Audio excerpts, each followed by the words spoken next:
His name was Daniel. He lived in Brazil, and he was a professional award-winning bodybuilder. His dream was to own his own gym.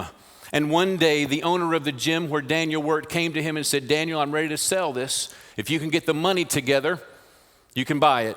So Daniel went down to the banker and began to talk to him about a loan. The banker said, we can give you a loan, but you'll need a co-signer. So Daniel went to his brother and asked him to co-sign with him on the loan, and his brother agreed, and so they co-signed on the loan, and the banker said, it'll take a few days to get the paperwork through, but I'll let you know as soon as it's ready. A couple of days later, the banker calls Daniel and says, Daniel, the money's ready, you can pick it up anytime. So the next day, Daniel went down to the bank, believing that his dream was within his grasp. He walked into the banker's office. The banker looked at him rather strangely and says, Daniel, what are you doing here? He said, I came to get the money. He said, oh, I thought you knew. Your brother came in earlier, took the money, and paid off his mortgage. Daniel was devastated. He was livid. His dream had just gone up in smoke. He rushed to his brother's house, intending to literally kill him, pounded on the front door. Daniel's brother answered the door and did something really smart. When he opened the door, he was holding his daughter, Daniel's niece, because he knew Daniel would not touch him with his niece in his arms. And Daniel didn't. But Daniel pointed right at him and literally put his finger on his nose and said, the next time I see you, I will kill you. And he meant it. 2 years went by before Daniel ever saw his brother again. And during that time, he had to get a second job to start paying off the loan because he knew his brother wouldn't. And the whole time, he struggled with his rage and his bitterness and his resentment towards his brother. Finally, one day, he saw his brother in a crowded street. The rage welled up within him. He rushed to his brother. His brother didn't see him. He grabbed him by the shoulders and turned him around, and his brother saw him and began to try to break away from him, but Daniel was too strong, and his brother braced himself for his brother's revenge on him. Ever been betrayed? Ever been stabbed in the back? Anybody ever promised one thing but didn't come through? We've all been there. We've all had to deal with conflict. Maybe some of us are right there right now. Maybe some of us are struggling with unforgiveness. We're struggling with bitterness. We're struggling with resentment. We've all been hurt by it. And you know, there's just some people that we have to deal with in our lives that are very, very difficult. We try to avoid them at all costs. Whenever we see them at a distance, we just want to get out of their way. And some people are so difficult to deal with, they can't even get along with themselves. Kind of like the story I heard of the man who was stranded on an island in the ocean. He was all by himself, nobody else on the island. Had been there stranded for several years. And one day he looked out and saw a ship going across the ocean, and he built a huge bonfire, hoping the ship would see it, and it did, and it came to shore, and the captain and some of his crew came on shore and found the man. And the man was telling him how long he had been there all by himself and how he had survived finding food and actually built a little house for shelter. In fact, he said, look up there, Captain, right on the ridge. You'll see my home. It's right there. And the captain looked up, saw his home, but he saw a structure on the right side of his house, and he saw a structure on the left side of his house. And he said, well, what's that structure? He said, oh, that's the church I go to. It's a wonderful church. And he said, well, what's that one over there? He said, that's the church I used to attend, but I got mad and I left. Think about it. How do we deal with people that have hurt us? How do we deal when people have let us down? How do we deal with, and if we got really honest about it and said, how do we deal with our enemy? Well, let's take a look at this through the lens of a story of Saul and David. And this story takes place in 1 Samuel 24. Now, let me give you the backdrop here as to what's going on. Saul is the king of Israel. He's the first king of Israel, but David has been anointed king, and he's been chosen by God to succeed Saul as the next king, but he's not king yet. And Saul lost the kingship because of his disobedience to God. Saul has given David a high-ranking place in the military, and David has led many battles for Israel and won many battles, so much so he's becoming more popular in the eyes of the people than Saul is, and Saul has become very jealous of David and wants to kill him. In fact, he has hatched many plots up to this point to kill David, but God has spoiled them all. And now David is on the run. And about 600 men, the scriptures tell us, have joined David, and these are outcasts. These are throwaways from Israel, and they have joined David to be his army. Saul is in pursuit of David. When we pick up the story in verse 1 of 1 Samuel 24, it says this: after Saul returned from pursuing the Philistines, he was told, David is in the desert of En-Gedi. So Saul took 3,000 able young men from all Israel and set out to look for David and his men near the crags of the wild goats. He came to the sheep pens along the way. A cave was there, and Saul went in to relieve himself. David and his men were far back in the cave. The men said, this is the day the Lord spoke of when he said to you, I will give your enemy into your hands for you to deal with as you wish. Then David crept up unnoticed and cut off a corner of Saul's robe. Afterward, David was conscience-stricken for having cut off a corner of his robe. He said to his men, the Lord forbid that I should do such a thing to my master, the Lord's anointed, or lay my hand on him, for he is the anointed of the Lord. With these words, David sharply rebuked his men and did not allow them to attack Saul. And Saul left the cave and went his way. The first thing we see here in David and Saul's conflict is this: David took responsibility for his own actions. He takes responsibility for his own actions. David and his men believe God has delivered Saul, their enemy, into their hands. And so David's going up to him to take him out. Now, he cuts off a corner of the robe, and we're really not sure why he did that. But when he does that, God convicts him. He becomes conscience-stricken. He's convicted by God, and he realizes this is not what God wants him to do. And he shifts his attitude from wanting to bring execution upon Saul, and instead he shows mercy to Saul. And he goes back to his men, and he rebukes his men. Look at the irony here. He's going to bring wrath to Saul. He gets convicted. He goes back and actually executes that wrath on his men. He rebukes them. His heart was so convicted by this. Now keep in mind what's going on here. You need to see the power of this conviction upon David. These men have been running with David, and these men are probably tired of running. They're tired of sleeping in caves. They're tired of sleeping out in the elements. They're ready to go back home, but they're on the run all because of Saul. And here it is. Saul is right there. They can cut off the head of the snake, and they can get back home, and they can sleep in their own beds, and they can get back to their families. David feeling all this peer pressure. But David says, no, this is not what God wants me to do. I'm not going to do it my way. And I'm not going to do it your way. I'm going to do it God's way. Because see, David seems to realize that even though Saul is the aggressor of the conflict, he has his own part to play in this relationship of conflict. He recognizes his actions aren't justified based on what Saul does or doesn't do, what Saul did or didn't say. His actions are based on what God wants him to do. See, you and I have a responsibility to God on how we respond to those who are in conflict with us. Now listen to me. Listen to me. You may be literally a total, complete, pure victim. The hurt that has been done to you, the wrong that's been wrong to you, you may have had nothing to do with bringing that on. You may be a complete, total victim. And I know those are those of us in this room that way. But here's the deal. I am responsible from that moment on of how I treat and respond to the person that has harmed me. Am I going to do it God's way?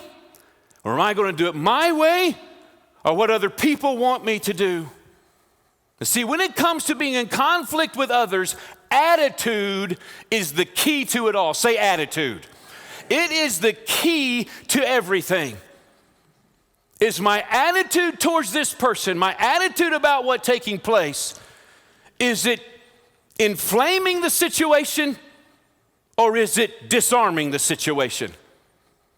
Am I ramping it up with my attitude or am I de-escalating it with my attitude? Now, Jesus Christ, like he always does, he helps us get an attitude adjustment. Here's what he says about conflict. Pretty simple. Matthew 5:33 and 44, he says this, "Now you have heard that it was said, 'Love your neighbor and hate your enemy.' But I tell you, love your enemies and pray for those who persecute you." Who here is glad you came to hear that this morning? Now, I don't know about you, that takes an attitude adjustment for me. I don't want to pray for my enemies, I want to pound my enemies. I don't want to love them, I want to leave them.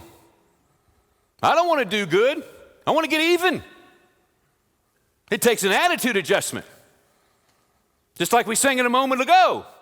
The love of the Lord has called us up higher. It's different for followers of Christ. Now, the Apostle Paul helps us out about this attitude in Romans 12. Now, if I understand correctly, one of the reasons that Paul wrote the letter we call Romans to the Roman church, because the Roman church consisted of a large group of Gentile followers of Christ and a large group of Jewish followers of Christ. And they were coming together to now, Jews and Gentiles, as followers of Christ, trying to be a community, trying to be a church. But they were bringing in the issues that Jews had with Gentiles and Gentiles had with Jews, and there was conflict. And Paul said, you aren't those people anymore. There's a new way of looking at one another. In Romans 12, verses 17 through 19, he shows us a little bit of this. This is what he says to them, and he says to us, do not repay anyone evil for evil. Be careful to do what is right in the eyes of everybody. If it's possible, as far as it depends on you, live at peace with everyone. You know what he's saying? Take responsibility for your actions. Do not take revenge, my friends, but leave room for God's wrath. For it is written, it is mine to revenge, I will repay, says the Lord. And when you look at David's response to Saul when he gets convicted, that's exactly what he's doing. See, if David shows retaliation to Saul, if he takes Saul out, he doesn't have to deal with Saul anymore, but you know who has to deal with? God. I think I'd rather have Saul as my enemy than God as my enemy. Do I have an amen in the house on that? Here's the question. Am I honoring God with how I'm handling this conflict? Am I taking responsibility for my attitude and actions towards those with whom I'm in conflict? See, I can't get the speck out of their eye till I get the plank out of mine. But there's a second part to this. And we pick up the story again in verse 8. Then David went out of the cave and called out to Saul, my Lord the king. When Saul looked behind him, David bowed down and prostrated himself with his face to the ground. He said to Saul, why do you listen when men say, David is bent on harming you? This day you have seen with your own eyes how the Lord delivered you into my hands in the cave. Some urged me to kill you, but I spared you. I said, I will not lay my hand on my Lord, because he is the Lord's anointed. See, my father, look at this piece of your robe in my hand. I've cut off the corner of your robe, but did not kill you. See that there is nothing in my hand to indicate that I am guilty of wrongdoing or rebellion. I have not wronged you, but you are hunting me down to take my life. First, I see David taking responsibility for his own actions, but secondly, I see David speaking the truth with grace. He's speaking the truth with grace. Look what David says to Saul. You're the one in the wrong. You're the one trying to harm me. David doesn't pull any punches. David points out the sin in Saul's life. He points out the wrong. He's not sweeping this under the rug and said, oh, it's okay, Saul. I know you didn't mean it. No, he's saying, why are you trying to harm me? I have done nothing wrong to you. Why do you keep pursuing me, trying to hurt me? I'm not the one. He's pointing out the truth of the situation. He's telling it like it is. He is speaking how Saul has wronged him. But look how he's doing it. He's doing it with this attitude of grace. He's doing it almost with an attitude of respect, if you will. What did he do? It says he bowed down to him. It says he calls him Lord. It says he calls him Father. He's speaking the truth, telling it like it is, but with grace. He's not trying to just get a pound of flesh out of Saul. He's not trying to just cut Saul down to size. He's not just trying to berate and belittle Saul. No. He is speaking the truth with grace. Can anybody think of any person in the scriptures that epitomizes and embodies grace and truth? Can you think of anybody? Somebody said it back here. Jesus, John 1 verse 14. And the Word became flesh and dwelt among us, talking about Christ.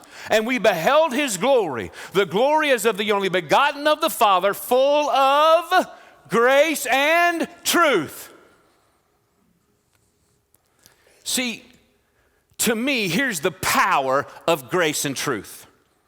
The power of grace and truth together is that it changes lives by convicting us of our sin and moving us towards a Savior. The truth pierces us of our sin, but the grace tells us there's hope in our sin. There is a way out. Is this making sense to anybody? See, truth without grace breeds legalism, condemnation. Grace without truth breeds license, compromise. Live how you want to live. Truth and grace breeds liberty. It takes us to the liberator. See, here's the deal. The ultimate end game of resolving a conflict is not to prove who's right and who's wrong. It's to bring reconciliation.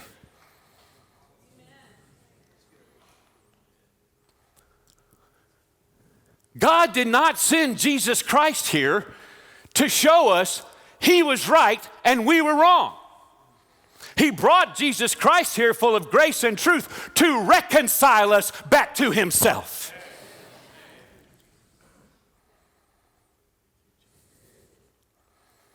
Look at how Saul responds when David speaks to him in this manner. Verse 16. When David finished saying this, Saul asked, "Is that your voice, David, my son?" And he wept aloud. "You are more righteous than I," he said. "You have treated me well, but I have treated you badly. You have just now told me about the good you did to me. The Lord delivered me into your hands, but you did not kill me. When a man finds his enemy, does he let him get away unharmed? May the Lord reward you well for the way you treated me today. I know that you surely will be king and that the kingdom of Israel be established in your hands." Wow, what's happened to Saul? Saul appears to be convicted here. There seems to be some repenting going on here. He even acknowledges that David is the next king. He even blesses David and says, "Your kingdom is going to be amazing." To this point, Saul had never acknowledged David as king. We see this change beginning to happen in Saul. Now, unfortunately, Saul did not continue in his repentance, because about 2 chapters later, Saul is chasing David again to try to kill him. But here's the deal. David came to realize his behavior and his attitude is not based on Saul's behavior and Saul's attitude.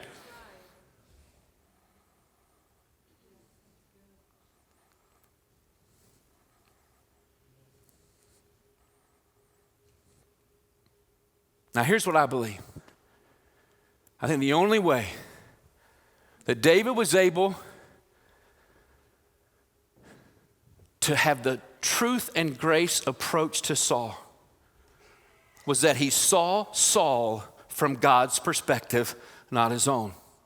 See, when Saul first came into the cave, David saw him as his enemy. But then God convicted him, and David saw him from God's perspective as the Lord's anointed. See, what David had to do and what God had to help David do was see Saul through God's eyes.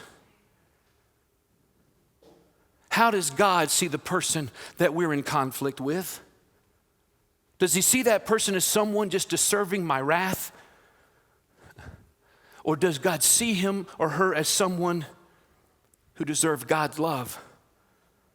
See, that's what begins to enable me to really see people with truth and grace. Let me ask this, how am I looking at those that are at odds with me? How do I look and think about people that don't share my views? How am I looking at people who might be in contention with me? Anne Lamott is a Christian author and speaker and blogger. I came across this quote from her that stopped me in my tracks. Here's what she said. You can safely assume that you've created God in your own image when it turns out that God hates all the same people you do.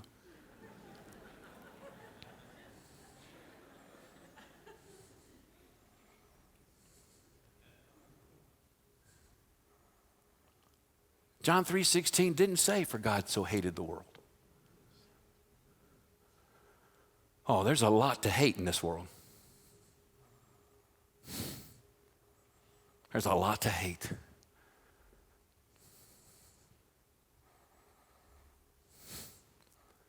But that wonderful song that this choir just sang a moment ago, talking about I am saved, who in here deserved it? What we deserved was the hatred of God. What we got was the grace and mercy of God. What are we giving those we're in conflict with?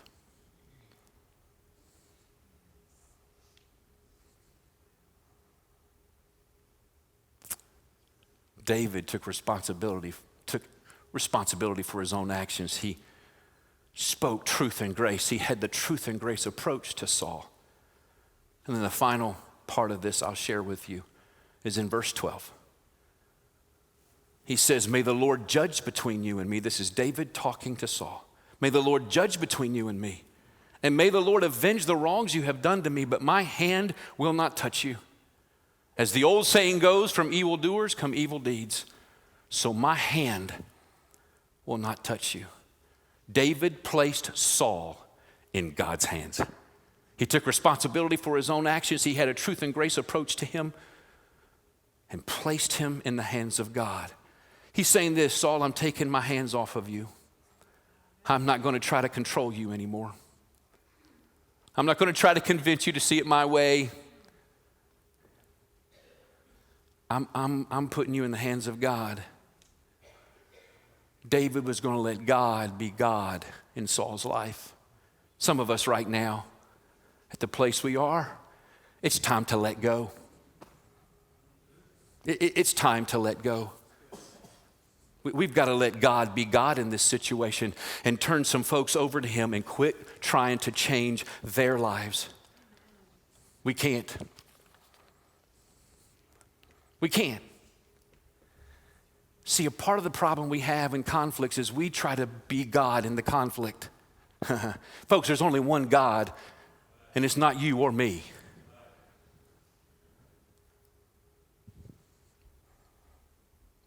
I got to put them in the hands of God. Now, it's interesting. When you read the end of this story, and I encourage you, go to 1 Samuel 24 and read to the end of the story. After the confrontation is done, Saul goes home, David goes back to the battlefield. They didn't become BFFs. They didn't start having coffee together. I don't think they were texting one another. No. They went their separate ways. What's your point, Dr. Walker? Here's my point. Sometimes, now listen close, sometimes we may have to create some distance between us and those that we're in conflict with. We may have to create some space with some people. We may have to turn them over to God Let God do what needs to be done in their life and create some space, especially where abuse is involved. If that abuser will not repent, if they're going to continue in their abusive ways, God does not expect you to stay there and get your brains beat out. David was not going to put himself back in a position where Saul could harm him. Are you following what I'm saying? He created the distance and the space.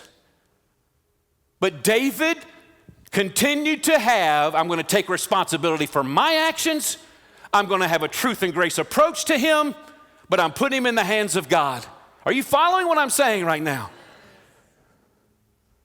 It's interesting. I mentioned how 2 chapters later, chapter 26, we see a very same scenario take place, different setting, but almost an identical story. David has an opportunity to take Saul out. But you know what David does? He takes responsibility for his actions. Go read the story. He takes responsibility for his actions. He has a truth and grace approach to Saul, and he turns him over to the hands of God. It's almost a verbatim story, just in a different setting. What are you trying to say? What I'm trying to say is, we may have to continually go through the process, taking actions, taking responsibility for our own actions, having a truth or grace approach, and putting that person in the hands of God. I may have to do that with this individuals over a long period of time.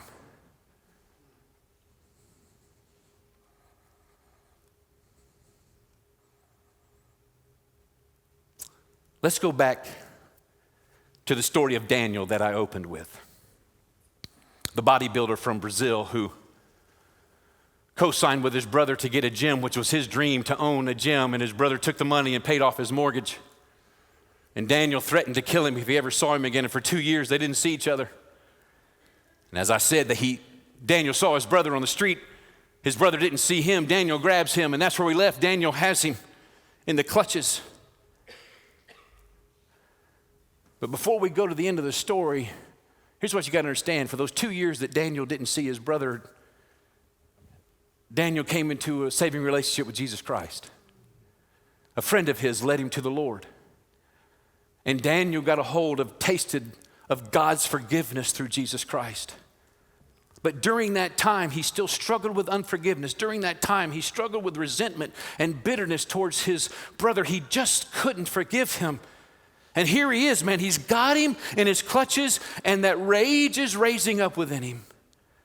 Max Lucado, one of my favorite authors, he tells this story in a book called The Applause of Heaven. And these are Daniel's words as Max Lucado records them. He says this. This is Daniel speaking now. I saw him, his brother, but he didn't see me. I felt my fist clench and my face get hot. My initial impulse was to grab him around the throat and choke the life out of him. But as I looked into his face, my anger began to melt. For as I saw him, I saw the image of my father. I saw my father's eyes. I saw my father's looks. I saw my father's expressions. And as I saw my father in his face, my enemy once again became my brother. And Lucado shares these insights further. He says this: the next time you see or think of the one who broke your heart, look twice. As you look at his or her face, look also for his face, the face of the one who forgave you. Look into the eyes of the king who wept when you pled for mercy. Look into the face of the Father who gave you grace when no one else gave you a chance. Find the face of God who forgives in the face of our enemy. And then, because God has forgiven you more than you'll ever be called on to forgive another, set your enemy and yourself free and let the hole in your heart be healed. The person and the people we're in conflict with. I'll leave you with these questions. Are we taking responsibility for our own actions? Are we speaking and approaching them with truth and grace? Are we turning them over to God, seeing them as God sees them? Let me encourage you this morning. That's the place of healing. That's the place of redemption. That's the place of reconciliation.